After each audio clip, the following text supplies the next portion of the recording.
সব পরিষ্কার টরিষ্কার করে আমি আজকে অম্বুবাচীর পরে সুন্দর করে আমি পুজো দিচ্ছি। তোমরা দেখো, এখানে আমার মা তারিণীও আছে, তারিণী আছে, মা তারিণী।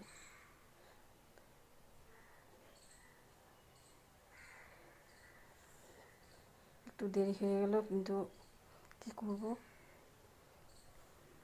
আজকে তো সব পরিষ্কার করে দিতে হবে, তাই জন্য পরিষ্কার করে একদিন পূজা দিইনি, আজকে পূজা দিচ্ছি।